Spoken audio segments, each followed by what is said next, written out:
Okay, so let's start the last session for today with applications of recoverability. Okay, thanks for the introduction. Okay, so this talk is about 6 different papers, all of which have in common the common theme of applying ideas from recoverability, from quantum information theory, to physical scenarios where they can either give us new insights into previous results or give us completely new results. Okay, in particular I'll be talking about these papers. So work and reversibility in quantum dynamics, entropic uncertainty and measurability and measurement reversibility, approximate reversibility in the context of entropy gain, information gain, and complete positivity, from clocks to cloners, catalytic transformations under covariant operations and recoverability, information theoretic limitations on approximate quantum cloning and broadcasting, and finally dynamical maps, quantum detail balance, and Petz recovery map. Okay, so I'll start with a brief background. So Petz in 1986 made the following discovery, namely that for every quantum channel M, the relative entropy given by this formula here is constant, i.e. under the application of the channel, it doesn't decrease or increase, if and only if rho and sigma can both be recovered perfectly. So by perfectly, I mean if and only if there exists a recovery map M tilde that can reverse the action of the channel on rho, and similarly for sigma. Okay, Petz gave an explicit form of this recovery map given by this formula here, which is now known as the Petz recovery map. And you see some important features that it only depends on the state sigma and on the particular map M. Okay, where this is the adjoint map here. Okay. So later in 2014, Andreas Winter and Kei Lin were interested in the question of whether or not they could improve the data processing inequality, which just tells us that under the action of a channel, the relative entropy is non-decreasing, okay, for all rho and sigma. So they were, with this in mind, they came up with the following conjecture, which is there exists a recovery map M tilde, which is not necessarily the Petz recovery map, but some recovery map, such that the left-hand side of the above equality can be improved by replacing 0 with this quantity that's greater than 0, which quantifies how well one can recover from the loss, from the action of the channel on the state sigma. Okay, so it turns out that they kind of knew at the time that this result can't be true for the Petz recovery map, but they were hoping that perhaps it was true for another recovery map. Although now, since then, it's kind of, most people think it's probably not true for, there's probably not a nice recovery map that has some of the nice features of the Petz recovery map for which this is true. However, what is true is that one can prove this inequality to be true for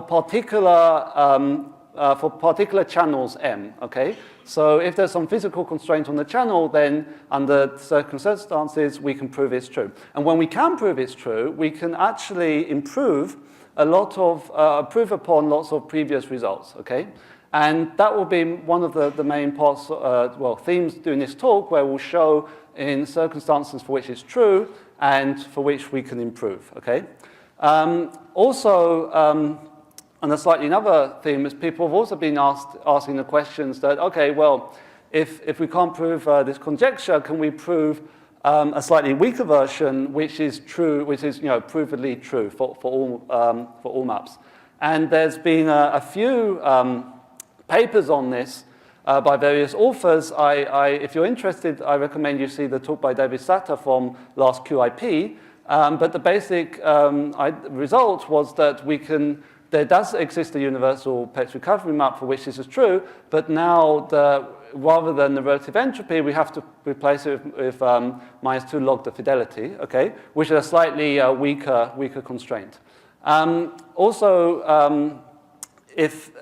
This recovery map is universal in the sense that it only depends on on sigma and a generalized Petz recovery map, okay? I also just quickly mentioned that I recommend you stay for the next talk to see how people actually improve this even further, where they can replace this by a so-called measured relative entropy, okay? But that's the next talk by David Sutter. Okay, so let's look at applications. So, okay, the first thing I'll talk about is the work in reversibility in quantum thermodynamics. Okay, so as you have heard from the tutorials by Lydia and the talks by Jonathan and some other people, in quantum thermodynamics, what we're interested in normally is characterizing state transitions between a state rho to a state sigma under some thermodynamic context and with the rules of quantum mechanics, okay? So there are various different particular thermodynamic maps which people have come up with, which vary slightly in the exact context. But here, for example, we'll talk first about this particular class, which is known as correlating catalytic thermal operations, which are defined in the following way. So we consist of 3 or more catalysts, the state rho we want to make the state transition on, and all of this is in the context of a thermal bath at some background state temperature, okay, in a Gibbs state. And to all of this, we're allowed to apply energy-preserving unitaries, and then we trace out over the bath and the catalyst, okay? With the constraints that the catalysts have to be locally returned, okay, so they may have correlations, but locally they have to be the same after the application of this unitary, and there can be no final catalyst system correlations, okay? So under this context, what the authors show is that we can show that this Lee-Winter conjecture is true for this particular map, and it has a very nice interpretation in terms of work extraction, okay? Which is the following. Imagine under the CCT operations, we want to go from rho to sigma, but now we want to extract some work in the process. So by this I mean we initially start with a battery in the ground state, and we go to a battery in the excited state, where with some eigenvalue W, which we can associate with the work we can extract in this process, okay? And then once we've done that, we can now, with another CCT operation, we can try and reverse the process. So now go from from sigma back to rho again, but without extracting any work. So the state of the battery now will stay the same, okay, in the excited state. And in this sense, we're trying to recover rho from sigma without work extraction, okay? So in this context, what we prove is that the amount of work you can extract in the first step, okay, is lower bounded by the relative entropy between sigma and the recovered version of rho, which, where this recovered version is precisely the Petz recovery map corresponding to the catalytic thermal operations, okay? What's more is that this is not only true only for catalytic thermal operations, but we show that we can get very similar results for Gibbs preserving maps, thermal operations, catalytic thermal operations, and system bath correlating catalytic thermal operations, which is a class of operations which my theoretical sense we define in the paper.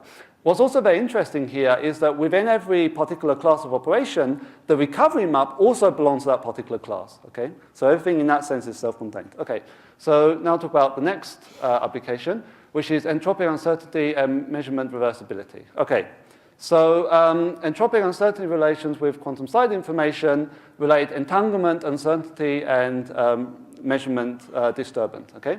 So we can understand this in the following setup. Imagine we have a tripartite system of Alice, Bob, and Eve, and Alice performs one of 2 measurements with positive value measures, okay? Either an X measurement or a Z measurement. So the state then will then collapse into these 2 forms, where this is an orthogonal basis which encodes the classical information about the X measurement, and similarly, Z is an orthogonal basis which encodes the information about the Z measurement, okay?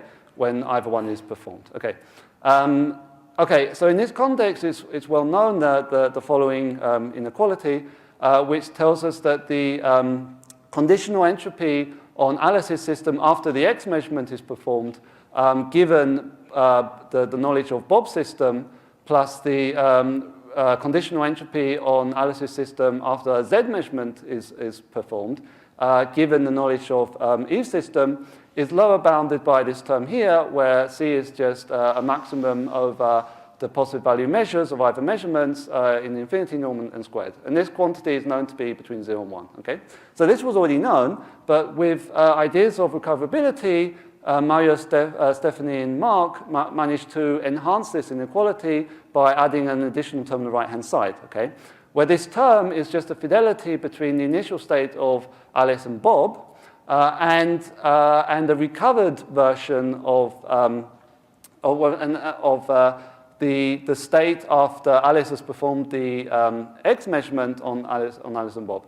And this can be understood as how well Alice can recover after, by another measurement her initial state if she has access to Alice and Bob's system.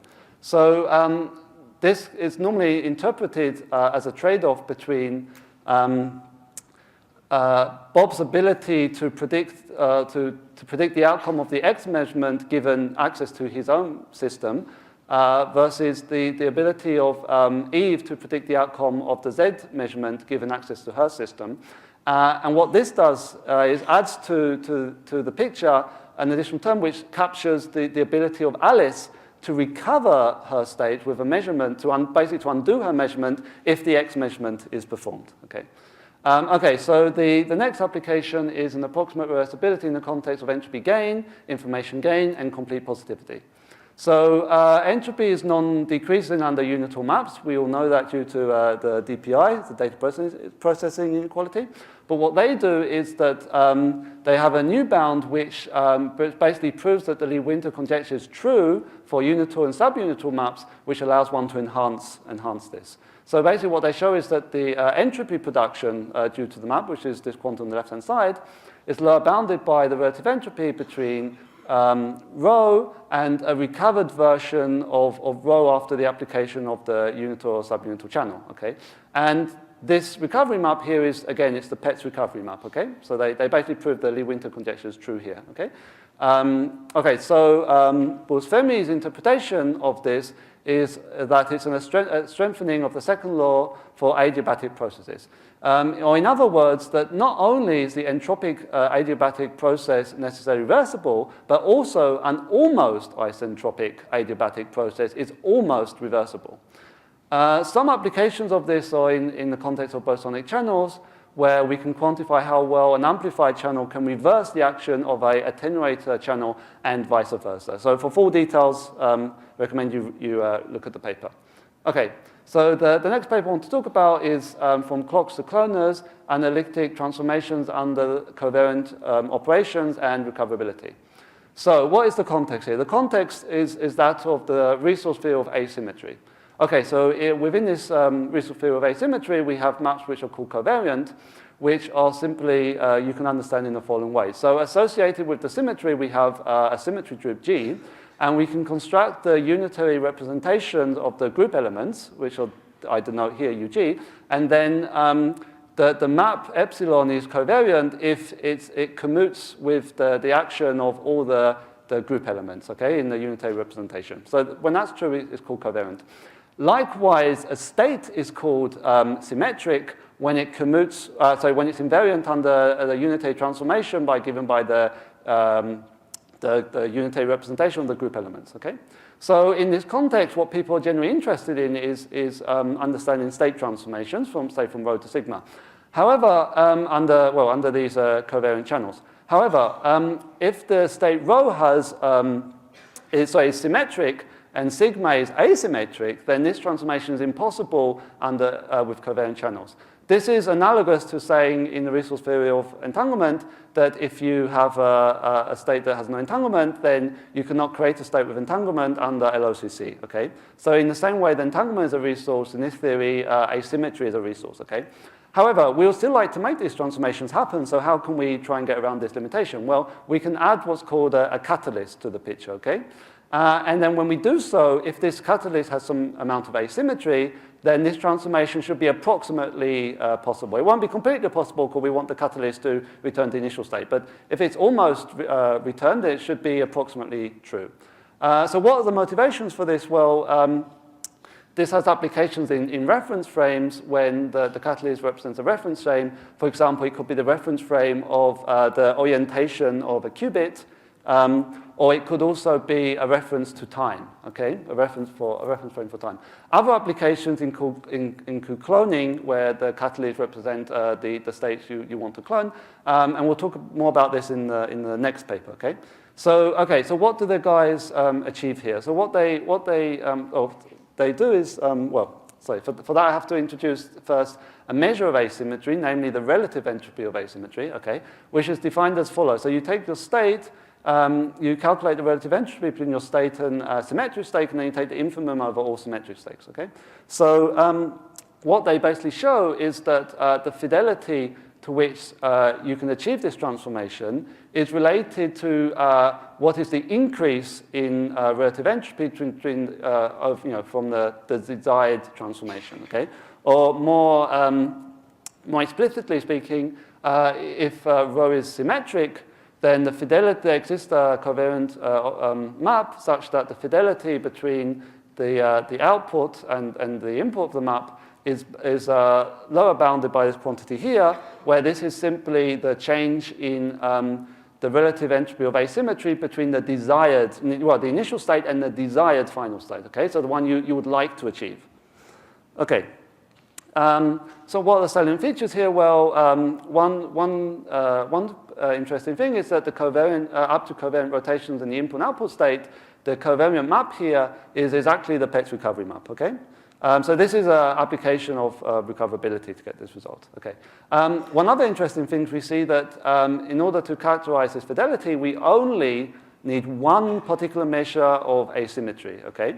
So this is not normal, because normally in these theories you need various measures of asymmetry, and perhaps one of the reasons here why we can get away with only using one is the fact that the initial state is symmetric. But if you wanted to generalize this to where we have some amount of asymmetry, then perhaps we'd need to include more measures of asymmetry. Okay. The next thing I want to talk about is information theoretic limitations on approximate quantum cloning and broadcasting. Okay. So first off, what is the context? So imagine we have a map that takes us from system A to system AB, and let's define the output for an input rho A as sigma out AB, okay? So then a broadcasting channel can be understood when the reduced states on A and B are both equal and they're equal to the input state, okay? And then cloning is a subclass of these channels where we restrict the output to also be tensor product, okay? So this is a highly desirable thing in quantum information theory to be able to do. Unfortunately, we have some no-go theorems that tell us that we can't do this perfectly, which are the following. So the no broadcasting theorem tells us that if we have two mixed state, rho 1 and rho 2, then we can only simultaneously broadcast them if and only if they both commute. By simultaneously here, I simply mean that we use the same map for both rho 1 and rho 2, okay? And we have similarly even more constraints in the case of cloning, okay? Okay, so this is very desirable, but of course, because it can't be achieved perfectly, then the million-dollar question is how well can we actually do it, okay? So for this, people came up with what is known as the universal quantum cloning machines, which which can clone k copies to a larger number n of copies. Okay, so this particular machine is optimal as an optimal cloner in the sense of, well, for pure states, in the sense that the fidelity of the marginals of the output states to the input states is optimal. Okay, so it's as close to 1 as possible. Okay, so generally in this context, most of the results concern the case where the input state is k copies of a pure qubit state, and the output state is more generally on n sites where n is greater than k. In the case that we restrict the input state to live in the symmetric subspace of k qubits, symmetric with respect to exchange, then Reinhard Werner came out with an explicit form of this machine, which is the following, where this quantity here is simply the maximally mixed state in the symmetric subspace, okay? And these factors here are some combinatorial factors, which means the output state is normalized, which I won't go into, okay? But there's some combinatorial factors. Okay, so what is the result of these guys? Okay, so If we define this, this is the result, and you can interpret it as follows. If we define, if this quantity here is simply the partial trace over n minus k qubits in the symmetric subspace, okay? And how this result can be interpreted is as follows. So we can understand it as it bounds the ability of the universal quantum cloning machine from k to n sites it bounds its ability to recover the state on n qubits after the loss of n minus k sites, okay? And it's bound by the decrease in the distinguishability in the relative entropy between the state on the qubit state on n sites with respect to the maximally mixed state in the subspace after the action of losing or partially tracing out n minus k sites, okay? So what are the salient features here? Well, basically, to show this result, they show that the Lee-Winter conjecture is true again, and not only that, but it turns out that the universal quantum cloning machine is the Petz recovery map for the channel, for the partial trace channel, with the state being this maximally mixed state in the subspace. There's also a dual version of this, which I won't get into. It's very interesting, which, if you're interested, I recommend you speak to Mark or look at the paper. Okay, so why this is interesting is because it implies a well-known special case in the literature that Reinhard Werner derived in '98. Namely, that if we restrict this state on n qubits to be n copies of a pure state, then the fidelity to which we can clone from k copies to n copies is lower bounded by these combinatorial factors. Okay, so this result implies this with some very simple manipulations. But it's interesting that here it can be derived from the more general context of recoverability rather than the other methods that Reinhard Werner used. Not only that, this particular result as well is also attributed to Iman and Steph, which get the result using, again, recoverability, but looking at the point of view of asymmetry, okay?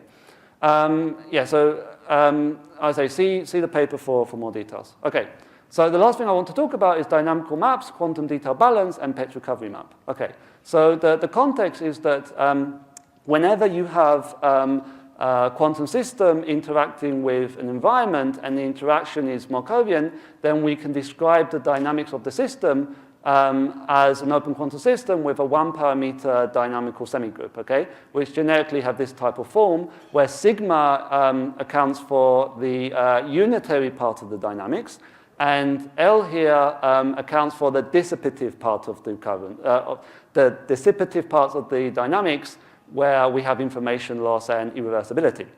Okay, so within this context, Davis in the 70s basically proved that when we have an environment that's thermal, okay, at some temperature T, that we can then through unitary dynamics on the system and this environment, in the weak coupling limit and the von Hoof limit, we can derive a dynamical semigroup for this particular setup, which is of this form, okay, which has the following properties. So it has as a fixed point of the maps the Gibbs state of the system at the same temperature of the environments from above. So basically, it's just saying that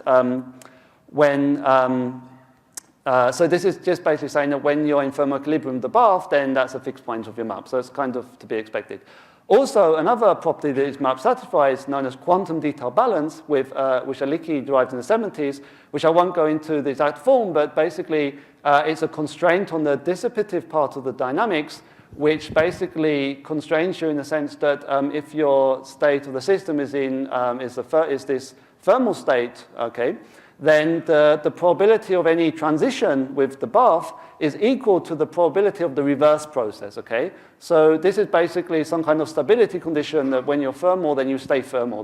There's no probabilistic weighting trying to push you out of the thermal state, okay?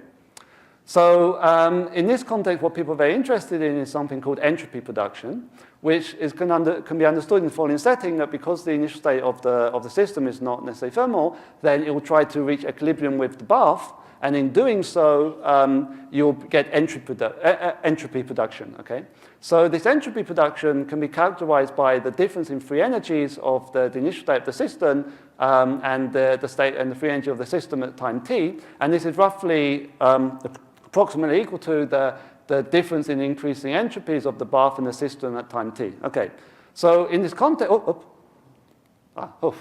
okay, in this context, what we managed to prove is the following thing. So actually, a direct consequence of any dynamical semigroup which satisfies this quantum detail balance is the following, that the Petz recovery map can be solved to have this very nice form, which if we compare it with the map itself, we say it's identical up to this minus sign. So what that's telling us is that, remember the theta is the unitary part of the dynamics, so what that's telling us is that the best way to recover is to simply reverse the unitary part of the dynamics, and that's completely to be expected since unitary dynamics has no information loss, so the best way to recover if you don't lose anything is simply just do the reverse operation.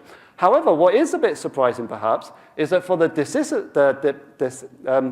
dissipative part of the dynamics, what the Petz recovery map tells us is that rather than actually trying to reverse this dissipative part, what we should do is, rather than going backwards in time, should try and go forwards in time to the same amount of time that we are, but again forward, okay? And this is a direct consequence of quantum detail balance, okay? What we also managed to show in this context is that the Lee-Winter conjecture holds for these Davis maps. So when you put it all together, we get this following inequality on entropy production, which basically tells us that the entropy produced at time t is lower bounded by the relative entropy between the initial state of the system and the state of the system at time 2t in the future, okay? So some nice features is that this bound is tight. What I mean by tight is the following. So, okay, so it's clear why we have a factor of 2 when you understand this comes from reversibility and we're trying to recover and the Petz map has this volume form. But had I just presented this bound to you, maybe one of your first questions would be say, oh, but why 2 and not 3? Well, it turns out, remarkably, that if we replace this with a kappa, then for any kappa greater than 2, this bound is not true. It's not universal. In a sense, it doesn't hold for all Davis maps, okay? So there's a very special feature here that 2 is tight, okay? And, okay, so it can be generalized to other maps. Okay, so that's the end of the talk, and I'd like to thank you for listening and hope you have interesting questions.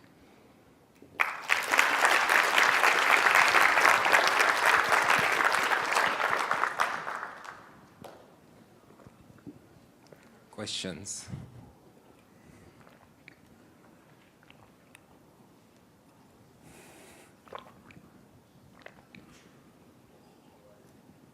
Okay, let me get started perhaps. So in these applications, yes. Is it usually important, or how important is it that it's really the relative entropy and not, let's say, the measured relative entropy that's okay, so it's a good question. So I think the chair is referring to the fact that if you remember at the beginning of the talk, I said that you should also see the following talk to see how this universally, this bound that's known to hold in general can be tightened by, when we have the measured relative entropy.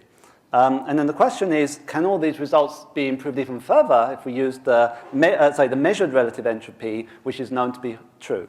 And there are a few cases where in this talk where we did not use where the Lee-Winter conjecture was not proven, so we used the authors used a slightly more general version, and I imagine in this context potentially it could be improved. So actually, for example, now, so that the last paper, I'm more familiar with this one because I'm an author, so we actually show that these results actually generalize to other maps, not Davis maps, and here the tightest bound we can get because basically we can prove these more general maps satisfy quantum detail balance, so we have this nice relationship between the Petz map and initial map, but we can't prove the Lee-Winter conjecture, and here we can obviously just use the bound in terms of the measured relative entropy, and that's the tightest bound we can get. So yeah, definitely it can help, yes. Sorry if it's a long answer. Okay.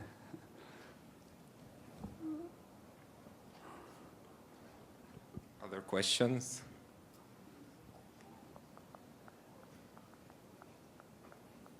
Okay, if there are no questions, then let's thank Mischa again. Okay.